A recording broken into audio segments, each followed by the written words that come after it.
রাতের বেলা এই দেয়ালের পাশ থেকে আওয়াজ আসছে, এই মেয়ে, এই দুধে পানি মিশাও, দুধের মধ্যে পানি মিশাও।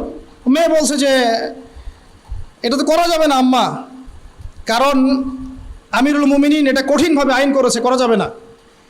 তখন মা বলছে, এখানে কি আমিরুল মুমিনিন আছে নাকি? ওমর কি এখানে আছে? তখন সেই মেয়ে বলছে, ওমর নাই তাতে কি হয়েছে, তার রব তো আছে। সুবহানাল্লাহ। এবার ওমর রাদিয়াল্লাহু আনহু তার ওই পাশের সাহাবীকে বলছেন, আসলাম রাদিয়াল্লাহু আনহু, এই বাড়িটাকে মার্ক করে রাখো, কালকে সকালে আসতে হবে। পরের দিন সকালবেলা তিনি তার ছেলেকে নিয়ে হাজির। ওই মহিলাকে বলছেন যে গতকাল রাতে তোমাদের পানির আর দুধের ঘটনা আমি শুনেছি, তোমার মেয়েটাকে ডাকো। মেয়েকে ডাকা হলো, জিজ্ঞাসা করা হলো, এই মেয়ের কি বিয়ে হয়েছে? তার মা বলছে না, যে আমি আমিরুল মুমিনিন, আমার ছেলের বিয়ের প্রস্তাব নিয়ে এসেছি তোমার এই মেয়ের সাথে। সুবহানাল্লাহ। হিস্ট্রির অনেক কিতাবে আছে যে এই মেয়ে পরবর্তীতে এই মেয়ের গর্ভ থেকে ওমর বিন আব্দুল আজিজের যে